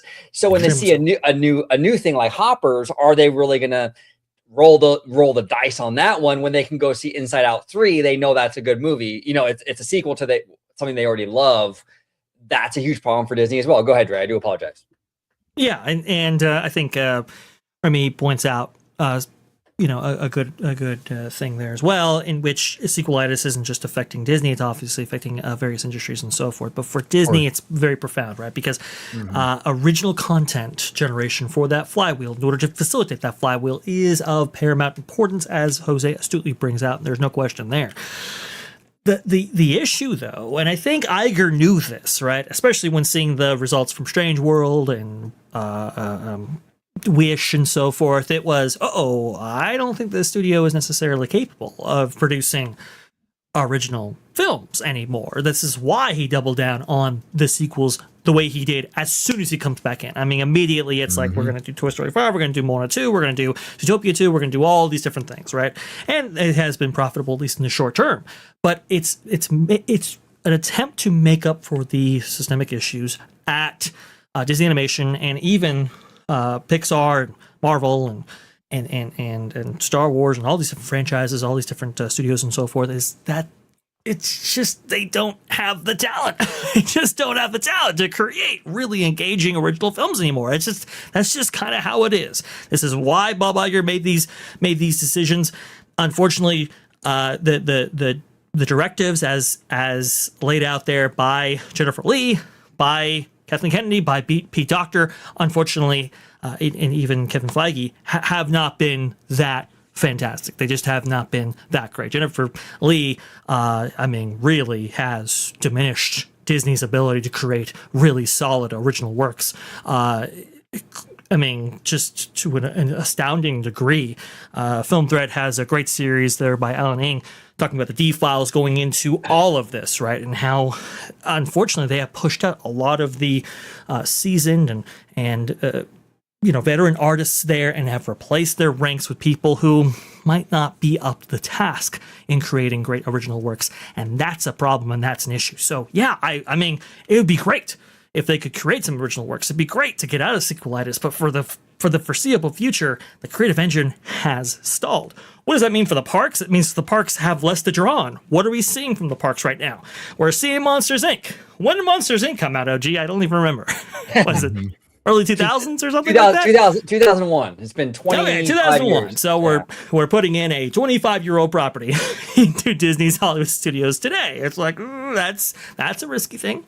We're doing Cars. We're doing, all of these things that have been around for quite some time because they have nothing new to draw on. I think the newest property or franchise that they do have to draw on is, I think, Encanto, right? For Animal Kingdom. Otherwise, you're talking about... I would say Zootopia. Yeah, Zootopia. Okay, we'll go with Zootopia. But we're talking about franchises that they might be looking at those double digits in terms of years, maybe even old enough to drink in some cases, and that's what we're pulling from. And I think that's going to be an issue, right? That's going to be an issue of if you want to maintain Iger's strategy of incorporating IP into the parks the way he has. And Jose was perfect in pointing this out. This was a process started with Iger when he came in and saw the opening of Expedition Everest over there in Animal Kingdom. It's like, look, we have spent hundreds of millions of dollars into this new attraction, and yet it's not based on an IP. Right. We have to change that. The problem is you're going to get less source material going down the pike here. And I do think there is a value in original attractions, like even Walt. Back in his day, he found value in original attractions, like Pirates of the Caribbean, for example, Haunted Mansion. These things that have resulted in their own IPs for the parks, exclusive to them. The problem is do they even have the creatives at the Imagineering level in order to do that? Do they even believe in that vision and so forth? I'm not actually too sure. I do think that they do have to get out of sequelitis. I'm just not sure they're capable right now. Well, and here's the thing. They kind of come full circle with how important the Dana Walden position is at this point. You guys are right. Disney has never before depended as much on IP for their parks as they are right now. Back in Correct. the 70s, you would get, like, to your point, Dre, you would get a Big Thunder, you would get a Space Mountain. In Space the 60s, Mountain, you get a Pirates and a Haunted. We're not going to get that. So the studio side feeds this whole machine. So that needs to turn out hits. Otherwise, to your point, you're reusing franchises from 20, 25, 30 years ago, and which is okay to do, but you don't want to rely on that. You do want to have some of these newer things to kind of pull from.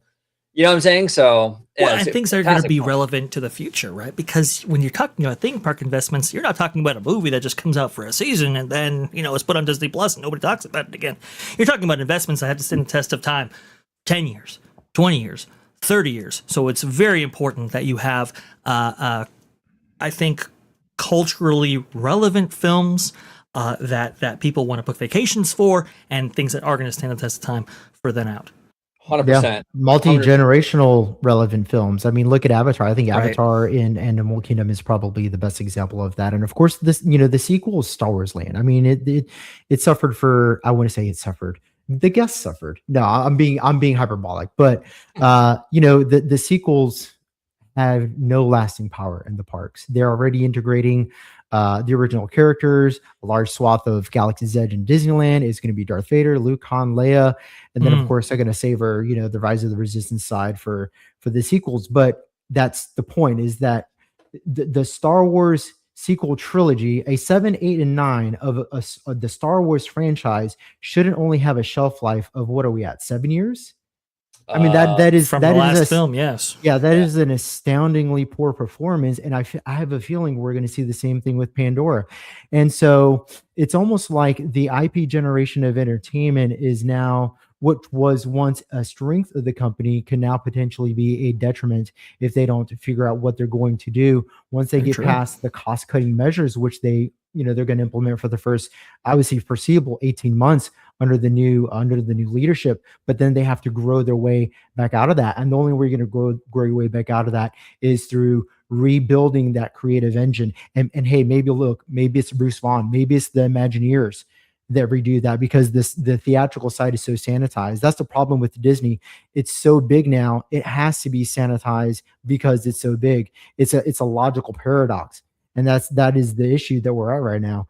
And so maybe it's going to be up to the Imagineers to dig them out of this creative rut. I hope so. I would love to see that. I would love to see the parks become the creative engine, and then maybe entertainment can see that and get their mojo back. I'm just kind of painting a story here. I'm not making a prediction. Well, right? No, I mean, I think you're making a good case to make the chairman the CEO. Fantastic. Now we got Mr. Remy D here. Remy, thank you so much for the $10 super chat. Do you guys think if Hopper flops, Disney folds Pixar into Disney animation going forward? Also, any upcoming Disney movie you are looking forward to? Okay, so here's the thing, Remy. For your first question, I think that's a real possibility that Disney will eventually fold Pixar if Pixar continues to underperform. That's a huge risk. I don't think it's Hopper, though. I think that's a little soon. You know what I'm saying? They just had, not too long ago, Inside Out 2, which did really well. I don't think we're there yet. But if they continue to underperform, though, that is a real risk, because Pixar does become redundant. You know what I'm saying? And so that's a huge thing. This is why Pete Docter really changed course really fast after Lightyear. Right? It was like, whoa, like we could lose the studio. It could very well be folded into Disney animation, as some Hollywood insiders and so forth, as some trades have predicted. Right? So it's kind of like, we have to really put out these kind of mass market films that we were back in the day, and we saw that with Inside Out 2 and so forth. Right?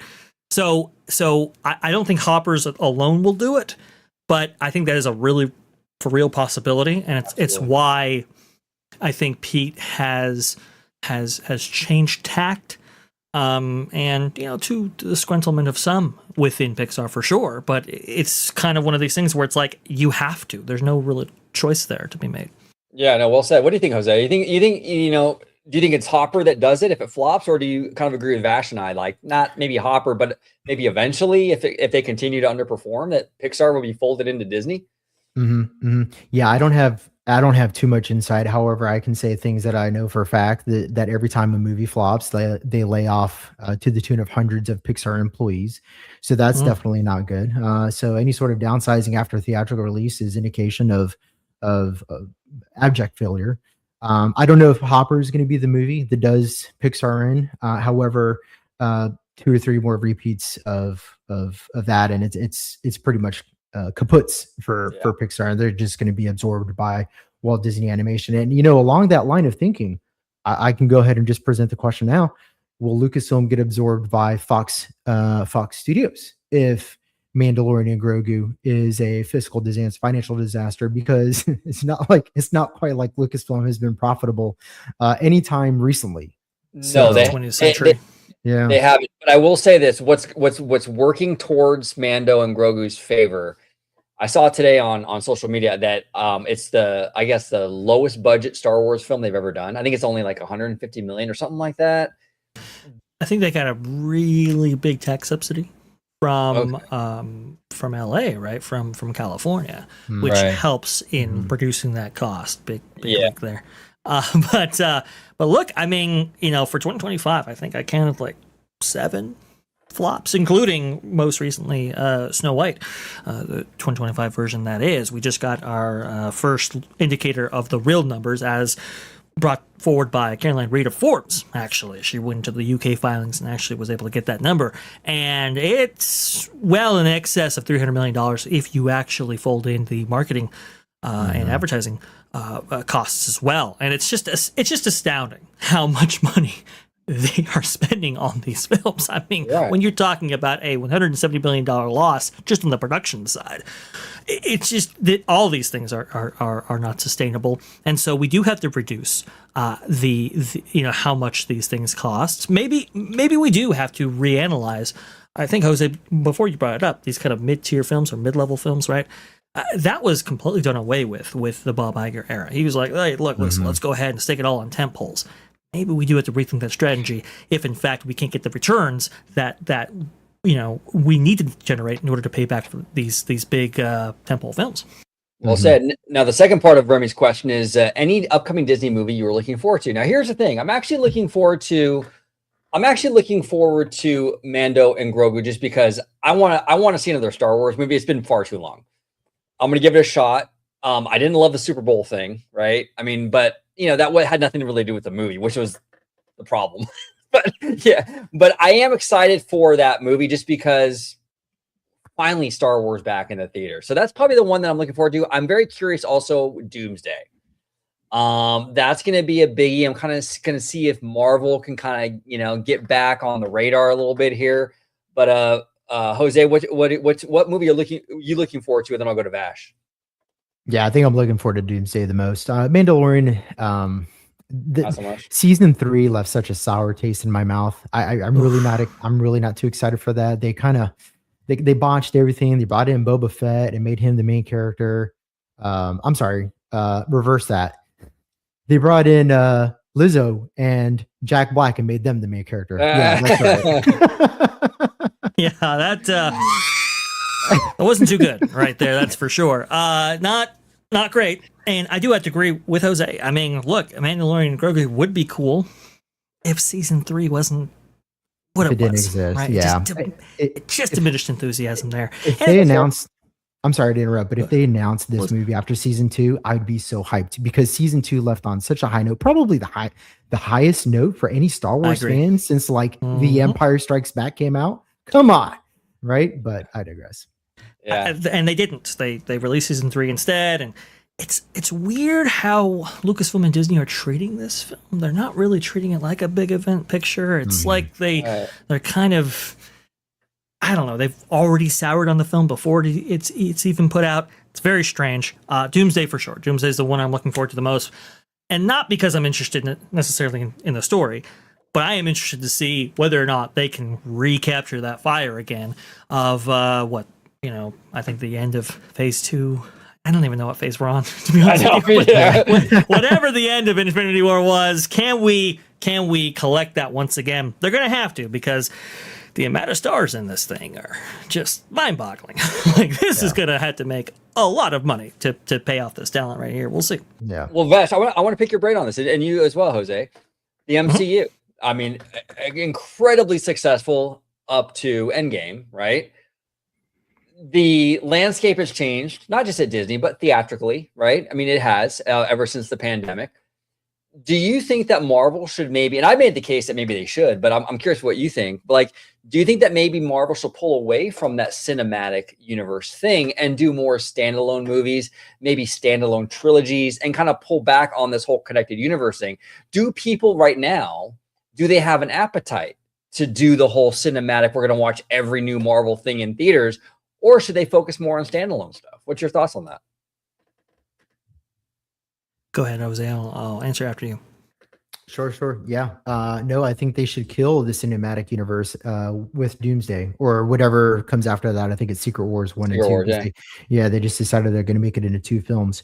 No, I think Secret Wars is a good stopping point for the cinematic universe. It's overextended its welcome. It overextended its welcome at the end of Endgame, right? Like that should have been it.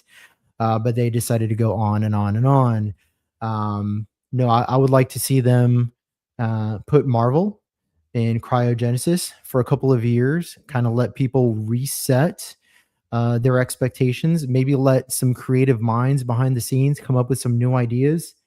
Because right now they're heavily into production, not just on Avengers Doomsday, but on other Marvel films as well and other productions to include Daredevil, right? So there's a lot of creative juices that are already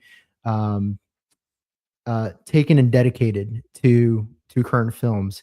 I want to see them reassess, take a break, put it on the shelf, come back to it after a couple of years, and then if it's popular enough that it justifies them doing another creative universe, I hope that happens organically. I just don't want it to be forced. That's the problem. See, that's the problem, is that the Marvel universe happened organically. It's kind of hard to see that in retrospect, because in retrospect it's a universe, right? But the universe moniker is only because it became that, right? And so it wasn't something that was necessarily deliberate. They put out Iron Man and it turned into what it did, a $30 billion string of films. So yeah, that I reset it, put it in cryogenesis, come back after a couple of years, see what you can do with it. Okay. What say you, Vash? I do agree with that assessment. I mean, look, this connected universe or shared universe, it was the franchise's one of the biggest assets of the franchise. And now it's become one of its biggest detriments. And when did that occur? It really occurred after Endgame. It wasn't just because of Endgame. It was really the onset of a lot of Disney Plus content that was very varying in quality. There was a lot of shows that came out around that point, a lot of watch hours that people had to invest in order to keep up with this thing, and people just were unwilling to do it. Now, that's not to say that people lost their enthusiasm entirely. We saw Deadpool and Wolverine do very good numbers. We saw Spider-Man No Way Home actually do very good numbers, but those were few and far between. And especially when you have films like Captain America: Brave New World that relies so heavily on some of that Disney Plus content, I think the cracks really starting to form right there. I do think they'll have to put this in carbonate, let's say, and then let it out a little bit later with a new universe, a new palette from which to build on. But that's the problem with Marvel, is it's a $4 billion investment. It's something that's generating well over $25 billion in revenue. Do you necessarily want that to go away? And that's the decision facing Disney right now. What decisions can we make for the long-term health of these franchises versus how do we appease shareholders? That is going to be something that Josh D'Amaro and Dana Walden will have to navigate. Mm-hmm. Well, and real quick, because we're almost on the 2-hour mark, so we're going to head out pretty soon. But I want to ask you guys as well, because we do have a new team coming in. We have Josh and Dana. Marvel's track record lately has been kind of spotty, let's be honest. I mean, do we see Kevin Feige surviving the administration change? I mean, is it possible he bows out, or what do you think? I think the only reason why he would bow out is if he's not given the freedom that he was afforded with Bob Iger maybe possibly even Bob Chapek. I don't think he wants to have the rails put on him, so to speak, right? So if Dana Walden or even Josh Chamorro goes at him hard and says, hey, you have to do this, that, and the other thing, I don't know how compliant he will be in that instance. And maybe he just says, you know what, I can do what I want anywhere else, right? So that's going to be the thing that you have to navigate right there. Right now, if you replace Kevin Feige, who are you going to replace him with? That's going to be the big question right there. And I don't know if Disney, or at least this new admin, wants to make that call necessarily. But that's one of my frustrations with this whole thing, right? Is because when Kathleen Kennedy was removed, well, I guess she removed herself. She retired, right? When the replacement was made, this was a decision that predated Josh Giamaro being placed in the CEO position. And again, he's not CEO yet. We're gonna have to wait until March 14th. But that's really a call, I think, that Josh Giamaro should have been afforded. The problem is with James Gorman coming in here and doing the Morgan Stanley thing where it's like, okay, we're going to give out big contracts to all these different leaders and all these different division heads and so forth. You kind of took the personnel decisions that are so crucial for a successful CEO run out of the CEO's hands. And now you're delivering him the draft picks, the offensive coordinator, the defensive coordinator, and you're telling him, hey, here's all your personnel. We made those decisions for you. Now give me a championship. I don't know if that's necessarily a realistic expectation, but it is the expectation by the shareholders and this board. There you go. Well, Jose, what do you think? What's your thoughts on that, brother? Well, first and foremost, that's a really good analogy, by the way, because that's exactly what happened. When it comes to Kevin Feige, somebody that has the production expertise, the level of charisma, his ability to channel his ideas and make them reality with the power that he has and inspiration, because he's very inspirational. And in my opinion, anyways, I would think that the people that he works with thinks he is the same. You definitely don't want to lose somebody like that. However, I wouldn't necessarily want him to continue to do the same thing after they finish wrapping up this phase of the Marvel Universe. Yeah. I would be more inclined to challenge Feige to reinvent himself. If he wants to stay with the Disney company, I would give him the opportunity to explore different creative outlets, whether it's Marvel. I think he's already come out and said he doesn't want to touch Star Wars. I don't blame him. But I would challenge him to do something completely different. Whether he wants to stick with making movies about superheroes, I would let him. But the only guardrail I would put on him is I would tell him, look, Kevin, we had fun with this Marvel universe. I want you to do something completely different. That would be the only directive that I would give him. Other than that, go crazy. The other thing too is I wouldn't give him the op tempo that he had under Phase 3. That was one of the biggest reasons that Phase 3's quality lacked so severely. And of course, that was a Bob Chapek initiative, because they wanted to bring this Marvel content to Disney Plus so badly as a consequence of course, COVID. And of course, they had to they had to put content on Disney Plus. And so, it was an initiative, but it sounds to me like they've already worked that out. So I don't think that's a problem. Kevin Feige's been very clear. He didn't like that op tempo, and now he's getting what he wants. But I certainly wouldn't let somebody like Kevin go. And maybe he can do well over at Fox News. I don't know. But yeah, he's somebody you wouldn't want to let go. I don't know. What do you think, OG? Do you pressure him into making more, Marvel movies beyond Secret Wars? Do you just continue to do the same thing over again? Or do you take one of the best producers of all time and say, hey, reinvent yourself, we're going to give you an increase in pay if you stick around? I think you keep. I agree with you. I think you keep Feige, but you can't stay the course. You got to evolve. Like if you're going to stay at Marvel, I think you have to evolve. Like I think what worked a decade ago isn't going to work necessarily for the next 10 years. So he has to really figure that out with what's going to work for Marvel, right? You evolve or die, basically, right? So that cinematic universe thing, we're not in the same position we were in 2015. So that's not going to work. So he's got to reimagine what what the chessboard looks like for Marvel. So yeah, no, you keep him. I think he's brilliant. You don't want him going to another company, obviously.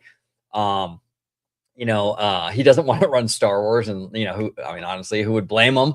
A lot of heat comes with that. So yeah, I think that he just has to kind of reimagine what he wants to do with this Marvel brand. And I think that if he can kind of lock that in, I think he'll be fine. And right now, Disney's going through a lot, right? We have a new CEO, we have a new president, a new chief creative officer, or actually the first creative officer ever for Disney. And we have Brennan and Filoni taking over Star Wars. It would be a lot of change to now switch out the Marvel guy as well. I think that we need to have a little more stability here. At least have one of the studios, maintain, So I think you keep him, but I think that he has to sort of reassess what the Marvel game plan is. I don't think the whole thing with like this MCU going forward, you just can't keep doing the same thing over and over again, And the problem too with the MCU model, when it's going good, it's fantastic, right? But when your movies are hit and miss, like when you have a kind of like a underperforming movie, like Fantastic Four and what have you, it sort of like messes up the whole machine, right? Because now you have a movie that like, okay, that didn't do well, but now you have 3 movies after it that's all tied to that movie. So right. it gums up the works. I mean, we've seen it with didn't they have to change a bunch of stuff because Eternals didn't do well or something like that? Like they ended up like writing that out of the cinematic universe. It just leads to a lot of problems. So he's got to reassess what this studio is going to do going forward. He's smart. I'm sure he can handle it, but it's going to be a challenge. Yeah, absolutely going to be a challenge. Just a closing thought on that. The problem with a cinematic universe, and any cinematic universe for that, is that it's contingent on momentum. And like you said, if one movie flops, you lose momentum completely. Yeah, and you have to start all over. You have to regenerate that momentum again, which is the hardest part. Is getting the momentum back. That's what requires the most amount of energy, and that could take 2, 3, 4 successful movies consecutively just to get back to the momentum you're at prior to the one movie that failed. And the risk is just too large. Think about too. I think momentum for sure, but like if your plans get derailed, maybe like from a Jonathan Majors and a Kang, issue right there, Kang Dynasty, right, where they have to really pivot right there. That's the other issue as well, because like you said, OG, they had to pivot from Eternals, and now they might have to pivot from Captain America: Brave New World, and the issues that leaves behind there. It's just not a great place to be right now. And so when it's all on fire, when it's all working, great. But it's a different story here in 2026. Yep. Well said. Gentlemen, fantastic conversation. I want to thank everybody in the chat. Kiki and Luca, Disney fan, Remy D, Cassandra, Epic Berserker, Tones Poppy was in the house too. I want to thank everybody for joining us today. Theme park philosophy. I'm going to start with you. Where can everybody find you on social media? And if you can give them a little synopsis as to what you do over there. I love your direction on your channel. Let everybody at home know what you do over there at Theme Park Philosophy and where they can find you. Thank you very much, Orange Grove. And thank you again for hosting this live chat. Vash, it was a pleasure finally having a podcast with you. Thank you, sir. I really enjoyed it. I look forward to many, many more. Everybody in the chat, thanks very much for hanging on this evening. It is late over here on the East Coast, 12:37. So if you're on the East Coast sticking around, you are a true fan. Thank you so much. And for everybody that subbed and that's supporting my channel, thank you again very much. It is if you haven't checked it out, it's called Theme Park Philosophy. It's a very small channel. I just started it very recently, but essentially what we do is we take Western philosophy and we examine the parks, how we engage with the parks, the companies that run them, and we see what they reveal about the human experience. So if you're into that kind of thing, make sure you go to Theme Park Philosophy over on YouTube and go subscribe, go support me, and I would appreciate it. Thank you very much. There he is, doing great stuff over there. Make sure you subscribe to Theme Park Philosophy. And obviously, after the show, I'm going to add everyone's information in the description. So if you're catching us on the replay, Mr. Vash Guy, welcome back on OG55, sir. It was great to have you. And you have a channel as well. If you want to let everybody home know where they could find you on YouTube and social media, sir. Absolutely. It's going to be Vash Guy Parkcast. That's youtube.com/@ Vash Guy Podcast right there. If you want to go ahead and look that up manually. I don't have any content there right now, but trust me, it is coming. It is in the works. I am working on it continuously. Had some setbacks, but you guys have been amazing, amazingly gracious. 374 subscribers, and it's just very, very heartwarming. So thank you so much for your early support right there. That's going to be phenomenal. Going to be coming out with videos on Josh Tomorrow, Dana Walden, also some live streams going over not just Disney leadership, but also theme parks themselves. Be really, really awesome to go over that content with you guys. It's just going to be absolutely phenomenal. Thank you so much, OG and Jose over there at Theme Park Philosophy for joining me on this amazing thing. And OG, thank you for giving me your time right there. Awesome stuff. Great to be back. Fantastic. Absolutely. Thank you, Vash. Make sure you subscribe to Vash Sky's channel. Again, I will be linking that in the description down below. And Theme Park Philosophy as well. I want to thank everybody for joining, hanging out tonight. We had a great turnout tonight. A lot of people in the chat today. It was a really, really fun time. Thank you for watching this episode of OG50. Thank you so much for watching OG55. Don't forget to smash that like button, subscribe to the channel, and become a member today. Mwah!